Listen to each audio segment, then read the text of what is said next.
Good morning. Welcome into Five Clubs here on Golf Channel. You can, of course, listen. That is PGA Tour Radio's Channel 92 on Sirius XM. I am Gary Williams. This program is always brought to you by Century Insurance. They are right by you. If you have business insurance needs, they are your answer, and they invest in golf heavily. Their relationship with the USGA and the First Tee, perfect examples of that. Golf Pride, new clubs, played with them for the first time over the last 4 days. And my buddies, they chide me when I say I've never made more putts. They saw it because of that reverse taper putter grip and, of course, the Align Max. That is the new offering. They have more to offer. They have better materials. That is why players at every level trust Golf Pride more than anybody else. Peter Millar, everything I wear. Walked into a lot of shops over the last couple days in the Chicagoland area, right to the Millar section, including this tie. Oh, yes, this is the Buzz Taylor special. You know what I'm talking about out there in Old Elm. And of course, Pinehurst, the cradle of American golf when it comes to planning trips to do things where you have playing options. How about 10 golf courses in addition to the cradle and all the great restaurant options? And they've got new things coming every day, including that new clubhouse at Pinehurst number 10 that is open as well. All right, we got a lot to get to. It is a Monday morning. I'm fresh back from 4 days of golf, very nourished with my boys. It is about the time, not the score, as we say around here. We'll get to that at the end of the program. Speaking of scoring, because you consider all the different winners, including in a match play format for the U.S. Junior. We'll get to him, that young man. We'll get to Lottie Woad, because Grant Boone is going to join me, the quintessential anchor and host of a golf broadcast. He, of course, from Golf Channel and NBC, his perspective on what this young lady is doing, because she's going to win a Lottie, because she's already won twice professional tournaments, one before she even was declared a professional at the Irish Open, and now she's won the Scottish, and she's got Big Mo on her side as they go to the final women's major of the year, the AIG Women's Open Championship at Porthcawl in Wales. So he'll be with me in a couple of minutes. We start, though, with the PGA Tour. Kurt Kitayama, and he is a perfect example that your path in golf at the elite level is not linear. It's not a straight line moving in a northerly direction. It can be a circuitous route to the top of the game. But let's take a look at the final leaderboard of the 3M Open.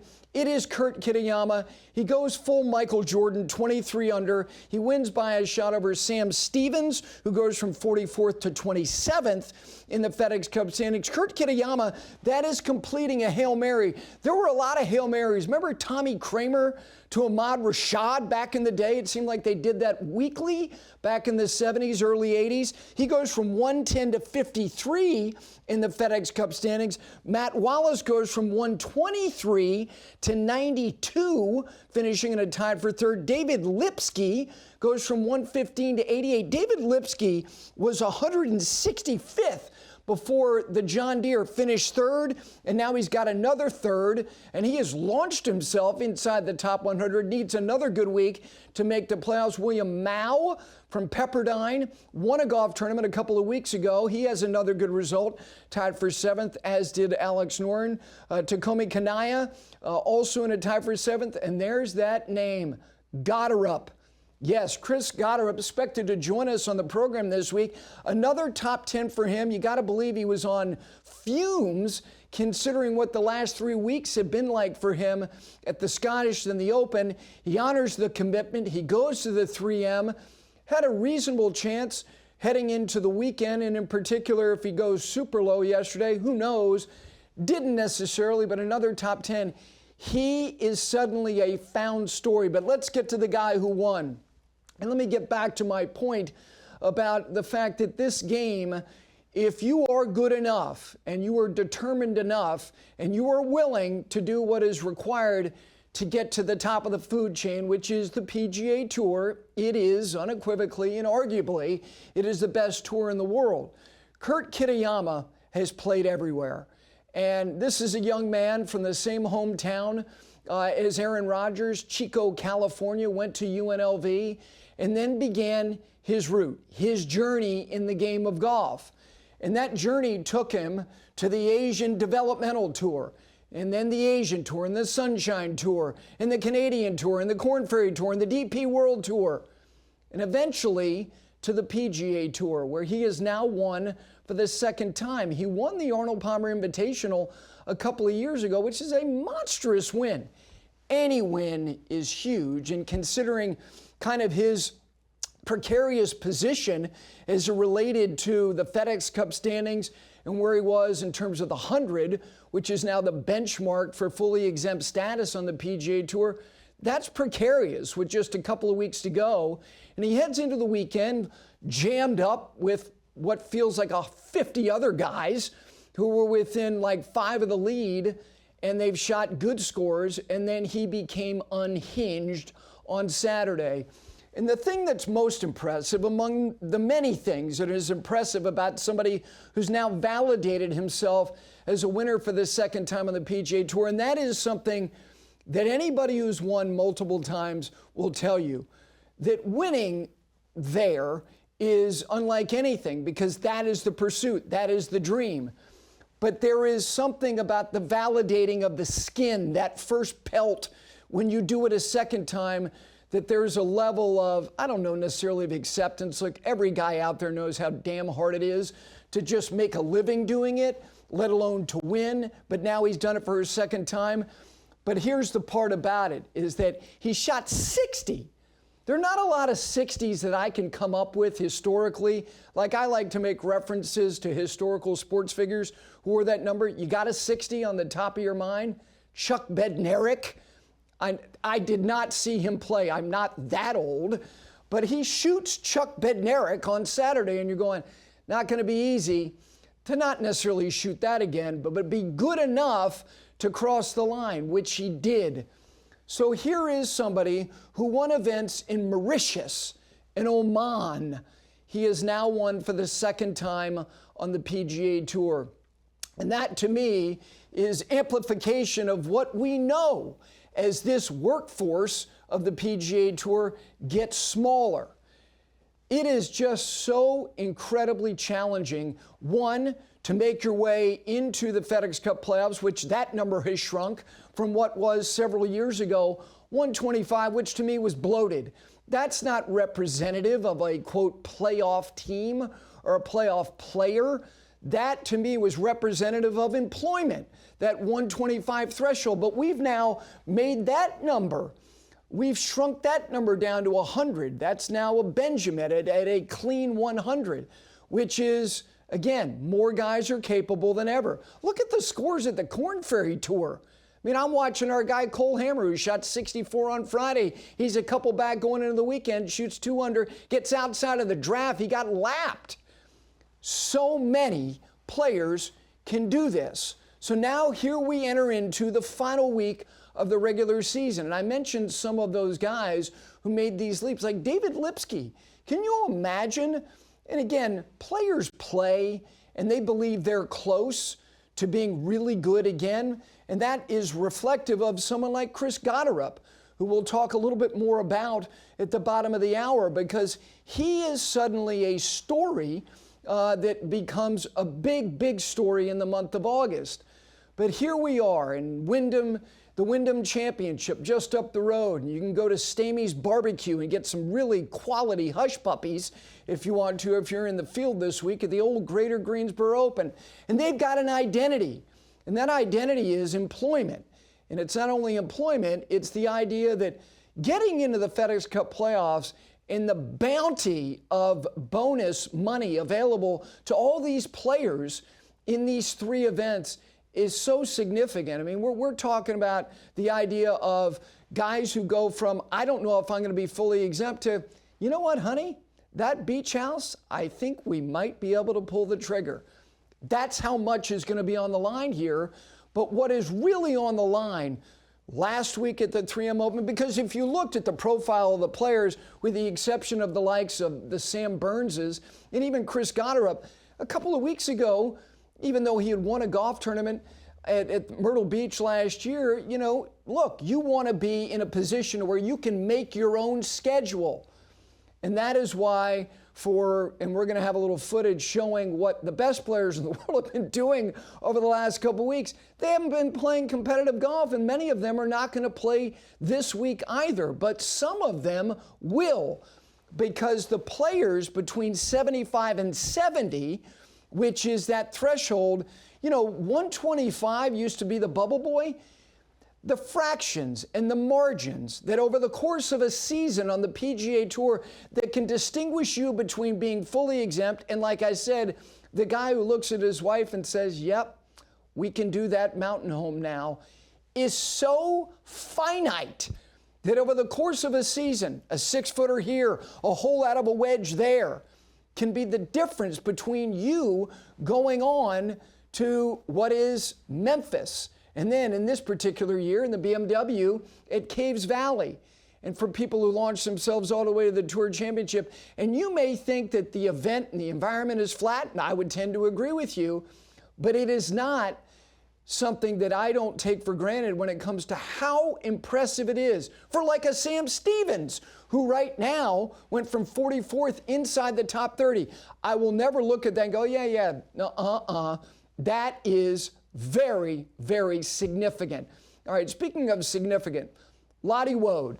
You see prodigies in the game of golf, and they do things that immediately they draw attention to themselves. And there's a great line that Billy Kratzer shared with me some years ago about players. And it really is not just about golfers. It's about really anybody, because we all are kind of inclined to occasionally say, all right, attention feels good. I like attention. But there's a difference between getting attention and being watched. Most people like attention. Far fewer like to be watched. It becomes discomforting. Lottie Woad, she don't care. Look at me all you want. I'm going to perform. She has now won 2 professional events, one before she could even declare that she was a professional, not to mention all the other things that she did at the amateur level. And oh, by the way, the last major she played in, she finished in a tie for 3rd at the Evian. What are we looking at? Grant Boone, who can explain himself in a lot of different ways as well as anybody. He will join me. We'll get his thoughts on what she's doing as we head to that final major in the women's game this week at a place that is very special, but could also be grueling. Porthcawl, because at Wales, when something goes rolling in, it ain't just some little squall. You may experience all 4 seasons in like 30 minutes. Grant Boone with me coming up, and much more ahead as we head toward the final week of the year and my week at the Chicagoland area for golf. How nourishing it can all be. Great to have you with us. A Monday edition of 5 Clubs Golf Channel and Channel 92 Sirius XM's PGA Tour Radio. Back with Grant right after this.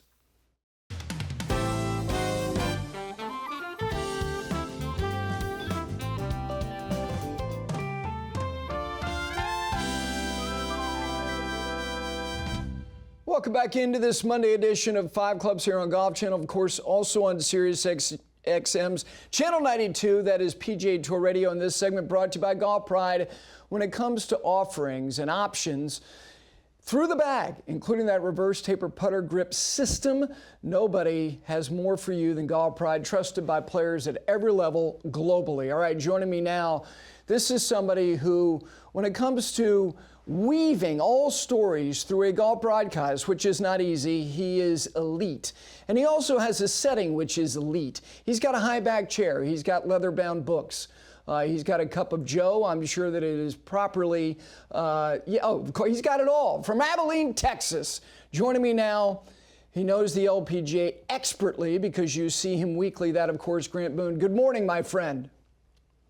Good morning, Gary. How are you, sir? I'm doing great. It's good to hear your voice, see your face. Thank you for joining me because, you spend time around these players, and some of them you get to know them over years. In the case of Lottie Woad, we need you to explain what we're looking at and give us a little capsule of her personality, her makeup. Prodigies are interesting studies. Is she feisty? Is she feisty and affable? Is she somebody who you think is going to be very comfortable with the attention she's going to get, of which she's already getting quite a bit? Who are we looking at here? Yeah, I think we're looking at someone singular. It's not that there aren't comparisons. There are. I mean, I think you can look to my colleague Morgan Pressel and see someone who, at a very young age, was doing great things, and you just got the sense that that they wanted to beat you. Nothing personal, but that they expected to win at a young age, and like Morgan at the U.S. Open in 2005. Lottie Woad darn near won a major championship, had the lead late just a couple of weeks ago at the Amundi Evian Championship, and it took a great finish by Gino Titicone and Grace Kim to keep her out of a playoff. She expects to win. She is winning. And I think when you look at what she's done, it's not that there's never been an amateur who's won a professional event. That's happened a lot of times. As we know, she's not the first player to ever win her professional debut. Just 2 years ago, Rose Zhang turned 20 and then turned pro and then won the Mizuho Americas Open and has won another LPGA event since and made a couple of Solheim Cup teams. She's the third to win her pro debut. Put it this way. We were scouring the record books to even look up the last time when Rose Zhang did it, someone won their professional debut. That's not something you even think about in golf. And Rose did it, and now Lottie has done it. So it's not as if she's done things that have never been done individually. But when you consider the best transitions from amateur to pro, I don't know that we've ever seen this in women's golf or men's golf. Someone go win a professional event. By the way, that was a very strong LET field, more Rolex points in that field at the Irish Women's Open than average. She had Madeline Sackstrom, Charlie Hull, Leona Maguire in the field. So she wins that event as an amateur by 6, by the way. Then she goes and leads late at a major, and then she wins her pro debut. I don't think we've ever seen it. Grant, you mentioned Morgan, and here's the other thing about the sport that you cover. There is a tenderness that's associated with some of these prodigies, meaning that they start their professional meters earlier. In the case of Morgan or Lexi Thompson or Lydia Ko. Rose went to Stanford and played some college golf. Is Lottie Woad more equipped, better equipped because she has more steps that maybe she didn't necessarily skip? Tons of amateur elite golf. Does that maybe equip her immediately to do things in a way that maybe the others didn't? It's a good question. I think it's worth noting that players like Lydia Ko and Minjee Lee and Gino Titicone all won events as amateurs, at very high levels. In Lydia's case, she was the youngest ever winner on the LPGA Tour. She won the U.S. Amateur, then a month later won what used to be a major, the CPKC Women's Open, and then did it again the next year as an amateur. So a lot of players, even at young ages, came very prepared. But what I would say is I thought about this. In fact, I was talking to the great Judy Rankin yesterday, who called me on her way to church to say, "Are you watching this?" She, of course, it was a rhetorical question. She knew I was. And she said, "I just think they're more prepared than ever." And I said, "How about this, Judy? How about the last 2 players to win their pro debut?" Keep in mind, it had not happened before Rose since 1951. But Rose and Lottie both won the Augusta National Women's Amateur. There are hardly any bigger stages in all of golf than Augusta National. And when you succeed on a big stage, I think what we're learning is it translates to this level. There's no guarantee, but I think what we've learned is that Rose is special. Rose is different. Lottie is special. Lottie is different. And to perform like they did, remember Lottie birdied 3 of her last 4 holes a year and a half ago to win at Augusta National, including back-to-back birdies, 17 and 18, to walk it off and win by 1. And Rose won in a playoff. So I remember even saying on the broadcast when Rose won that at the Mizuho Americas Open, she had just won the Augusta National Women's Amateur. She had just won her 2nd straight NCAA title. And we were even discussing, does she feel more pressure right now at the Mizuho Americas Open compared to what she did at Augusta National in the NCAA? I think in a way it's like yeah, okay, I definitely want to win this, but it's not like I haven't felt these feelings before. And so to your question, I think um, having succeeded on huge stages and huge events it maybe is the best teacher of all. You know, Grant, from the optics of looking at her, she has an affable kind of ease to her. But as we were talking before we came on the air, you invoked the name Julie Inkster. Competitiveness permeates through all these players. They cannot get to where they are in the absence of being just acutely competitive. You think that she's got a chip, though, don't you? Yeah, and that doesn't mean she's not, as you noted, affable, delightful to be around. I mean, just kind of syrupy, sweet to visit with. But yes, this is. I mean, Julie Inkster is about to play in the Portland Classic in a couple of weeks, the standard Portland Classic. I mean, and she has a chance to become the least youthful LPGA player to ever make a cut in an official tournament. So Julie's still out here grinding. But with Lottie Woad last year, she holds out at the old course at St. Andrews for eagle on the last hole to finish 10th. She wins the Smith Salver as the AIG Women's Open's low amateur. And she was delighted to be standing next to Lydia. But there was a sense that when I visited with her that she was like, I mean, a shot here or there, I could have been holding both of these, pieces of hardware. It wasn't as if like, oh, wow, I finished 10th at the AIG Women's Open. It's like, what do I need to do to make up those 9 spots and get to number 1? And I think that's just the way she's wired. It was the way Julie was wired. I always said Julie would rather, lose a limb than lose to you. It's how much she wanted it. And I think that is great. And I think that comes through when you watch Lottie, as delightful a person as she is. I think you want to see somebody who doesn't want to lose at any cost. And that's what we're seeing in Lottie. The term you just used to talk about Julie Inkster is one of the most deft ways I've ever heard someone talk about the sensitivity of age. You said least youthful person in the field. Well, that's because I have to see Julie in a couple of weeks. So, and I want her to put everything in her tab. Let's put it that way. Absolutely brilliant. Well played. Nellie's year, how would you describe it? By the way, happy birthday, Nellie Corda, today. It's been brilliant and yet frustrating. Here's what's really interesting. Last year, of course, she wins 6 times before June and sets all kinds of LPGA records historically.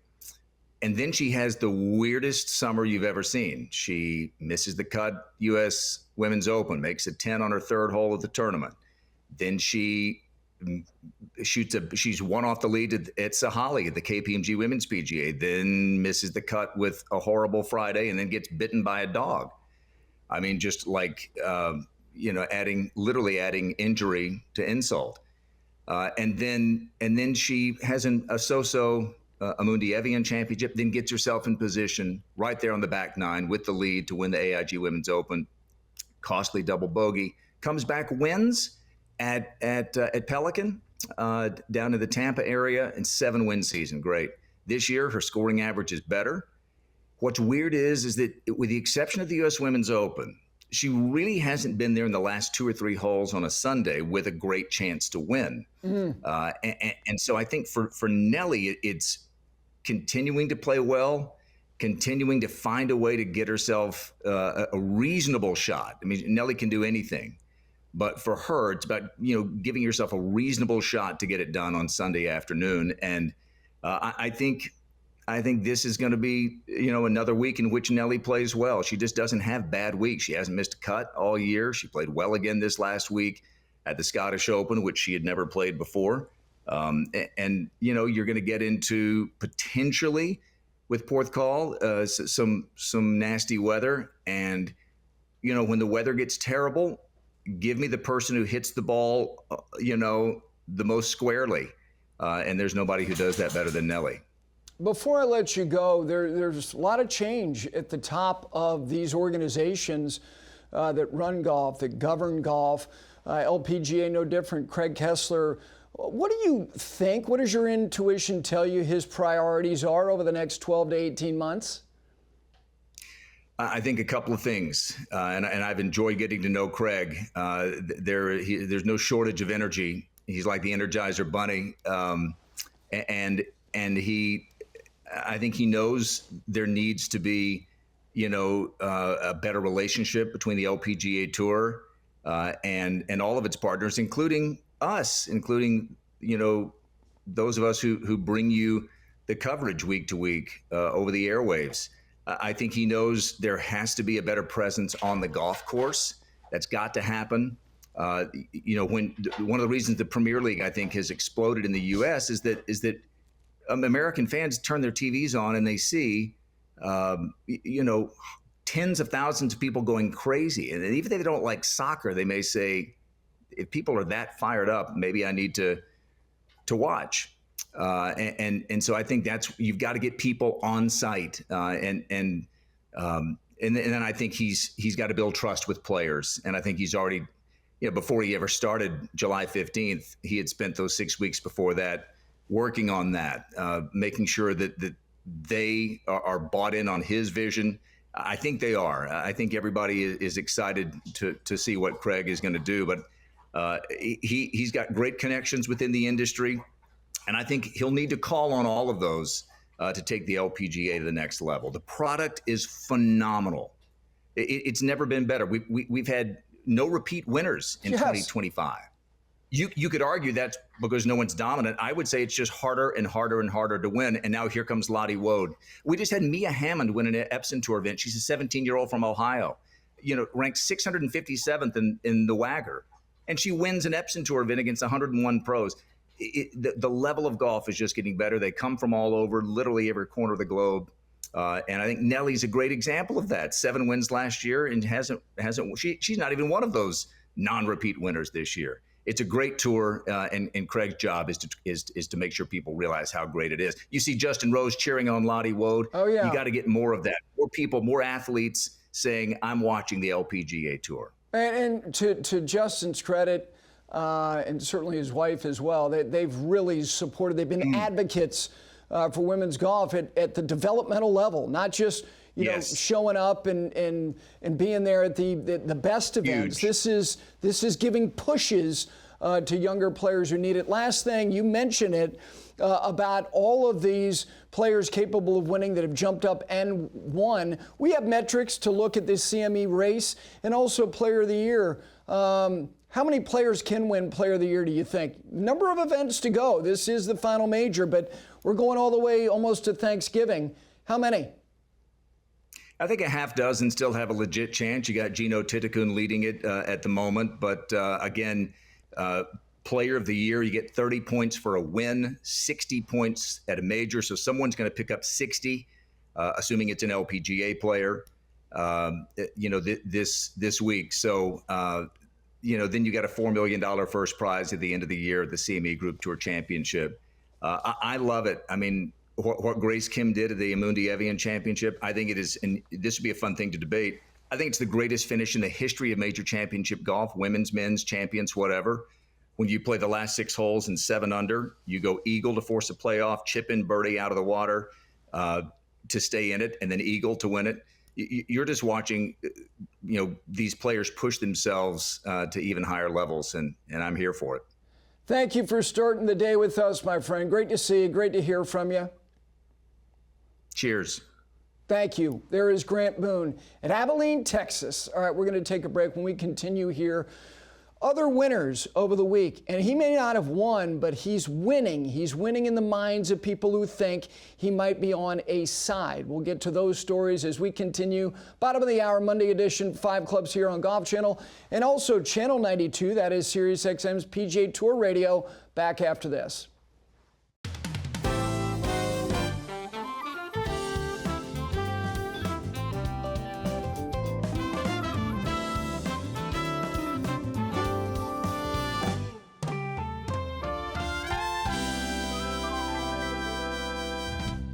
Back in on this Monday here on 5 Clubs Golf Channel, also Channel 92, SiriusXM's PGA Tour Radio, and this segment brought to you by Peter Millar.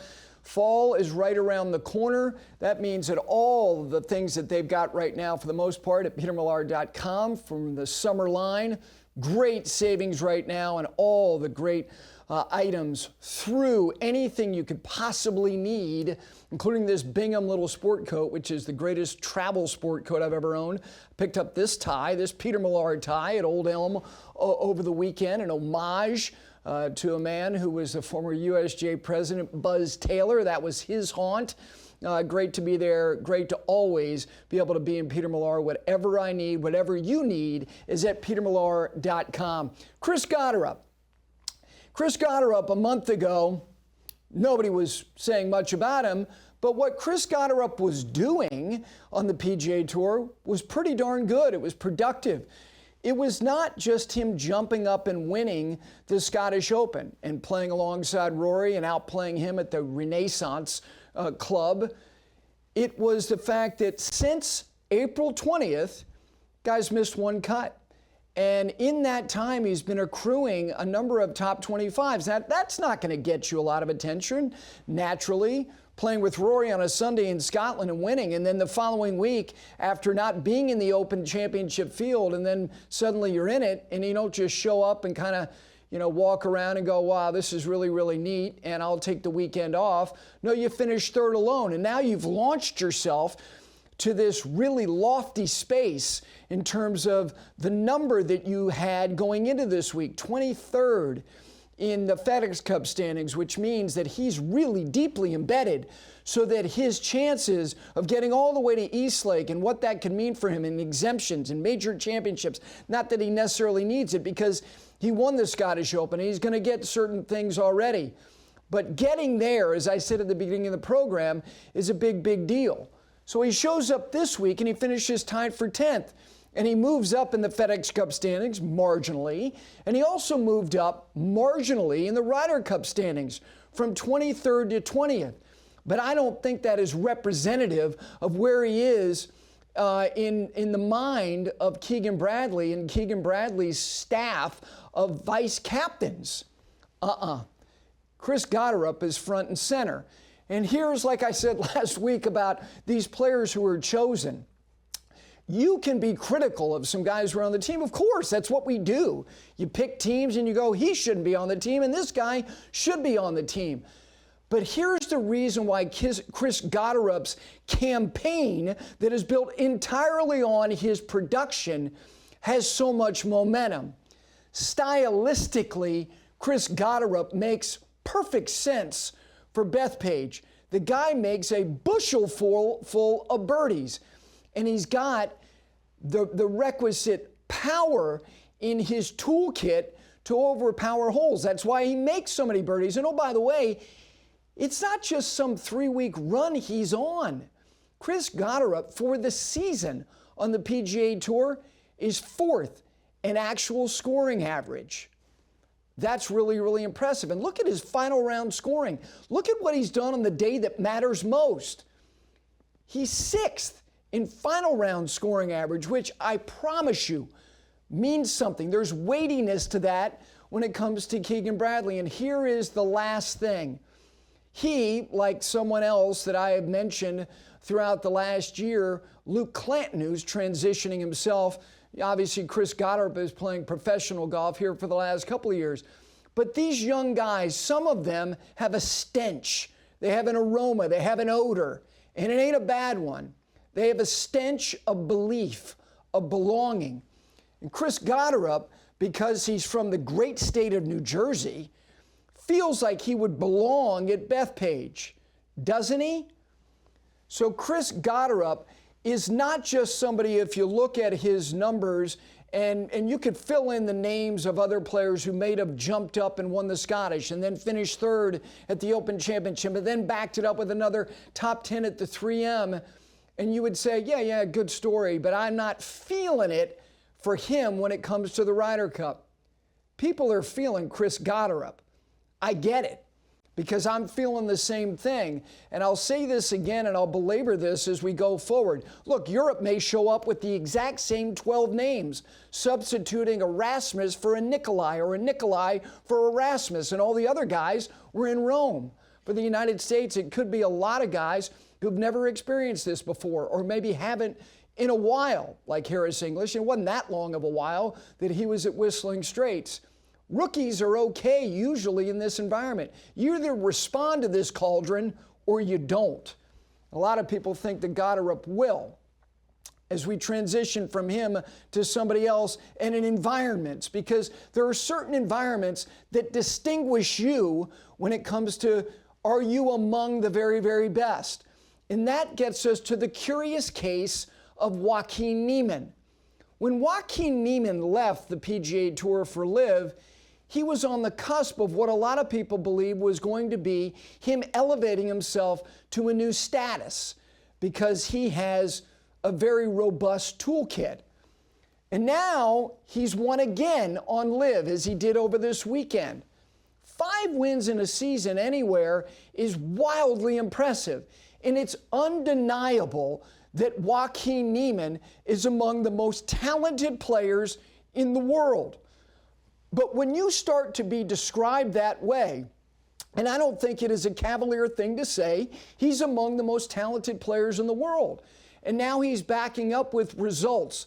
And winning, as we say here, is the most refined skill. For all the strokes gained, this, that, and the other, how often do you win? And he's now won 5 times and 7 times overall on LIV. But here's the challenge for him, and it's 2 parts. The competition is not equal.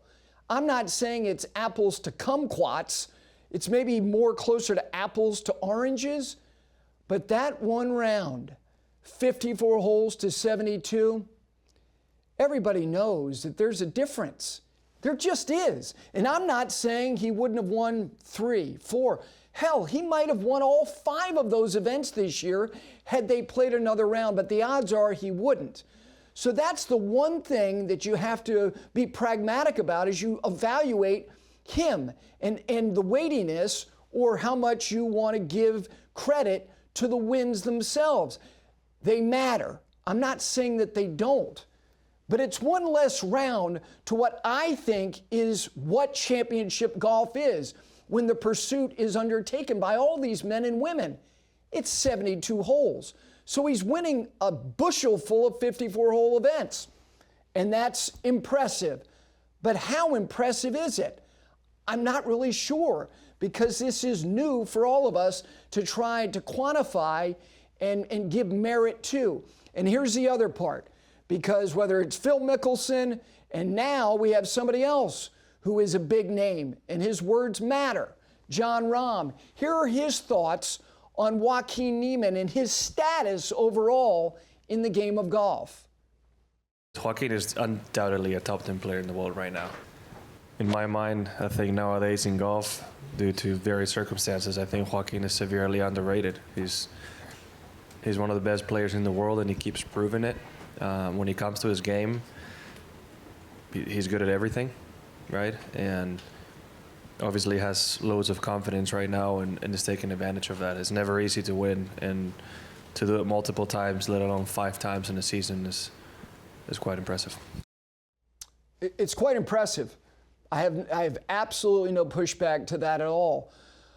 Underrated is a fascinating term. So is overrated, and we use them a lot for the people who do this, which is, whether it's specifically golf or anything else, overrated, underrated. No, he's not. Yes, he is. The idea that he is underrated, why? Because to me, in order to be underrated, you have to do things in the biggest events that maybe people are not paying enough attention to. I'm sorry. The idea that he's a top 10 player in the world and he's played in 26 majors and he's got 1 top 10, see, that's the challenge for Joaquin Niemann now, because it's wonderful that his peer group on LIV is saying he's this and he's that. But when you get to those events where you share space with all the other people on that, horizon and landscape, that is dotted by the best players in the world, and you come up small. And I mean small. He missed the cut in the last two majors. How is that guy underrated? Sorry, he's not. He's played in 26 major championships, and he has one measly, and I mean measly, top 10. Sorry, dude. You got to show up at Augusta next spring and start putting top 10s together. And oh, by the way, for people to consider you, really consider you to be among the 10 best players in the world, you know what you got to do? You got to get in the blender. And that is within 2 to 3 shots of the lead in a major with 9 holes to go. He hadn't experienced that not once in his career. Not to say he won't. He can start doing it next year. But 26 is a reasonable size of sampling for all of us to determine that that's underperforming, not underrated. All right, you know what else is not underrated? It is somebody who has won the career Grand Slam and decides he's going to go to the south of France and get his party on. Did anybody happen to see Rory McIlroy having a couple of cocktails? And somebody who recognized him asked him about that garment that he won in April? Take a listen. Rory! Rory! Where's the green jacket? Yeah! Where is it? Where is it? It's on the yacht. I thought, yeah! Let's go! Let's go! Okay. That was not staged. That was not a script. But did you notice what Rory did? Because when the guy asked, where's the green jacket, he didn't say it from afar. He took 2 steps closer to him to make sure that kid heard it loud and clear. It's on the yacht. That's called a closeout right there. That is winning a match and ending the conversation. He didn't do it in a confrontational way. He did it in a very affable, fun way. That is a delightful moment in the summer of Rory. We come back, speaking of delightful, a little weekend trip to Chicago and why golf is the great connector. We're back on 5 Clubs right after this.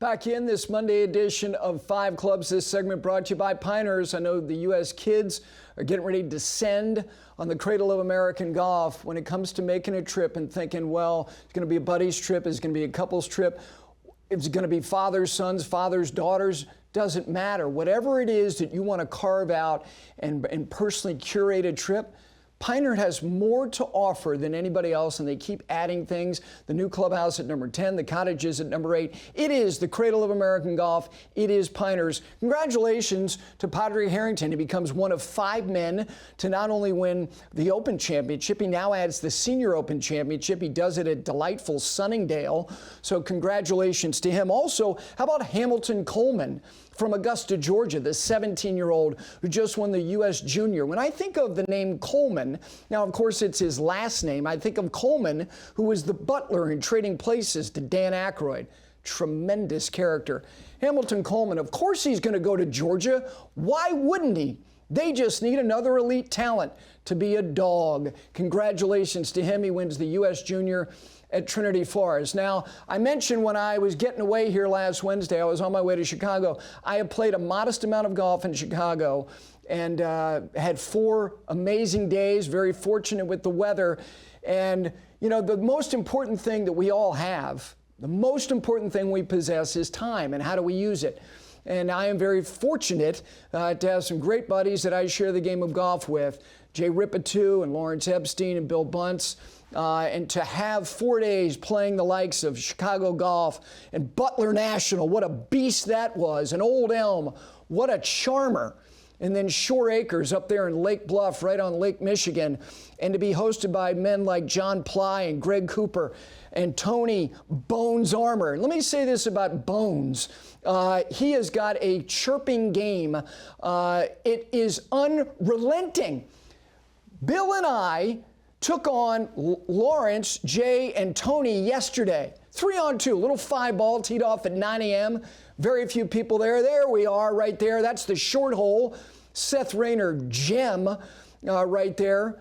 That's the 12th hole at Shore Acres. Bill and I made 7 birdies on the front 9. 7 natural. We were 2 down. That is when you know that the 3 guys you're playing are getting too much candy. They closed us out with 4 to go. Didn't matter. That is the thing about golf, is that now all of these people, not just the 5 you saw in that photograph, but other people you meet in grill rooms, and you meet them after rounds, and you get connected. And he's from Houston, he is Sacramento, and this guy's Vegas, and we've all been living in Chicago for 3 generations. Doesn't matter. Connections in the game of golf. That is, to me, the most valuable thing that we all get about playing this glorious game. And that town has got a lot of stuff. And by the way, we stopped by Skokie Country Club, where Gene Sarazen won the 1922 U.S. Open. And you know what starts today at Skokie? The Western Amateur, one of the great championship in amateur golf. Good luck to all the competitors. We'll see you on a Tuesday here on 5 Clubs.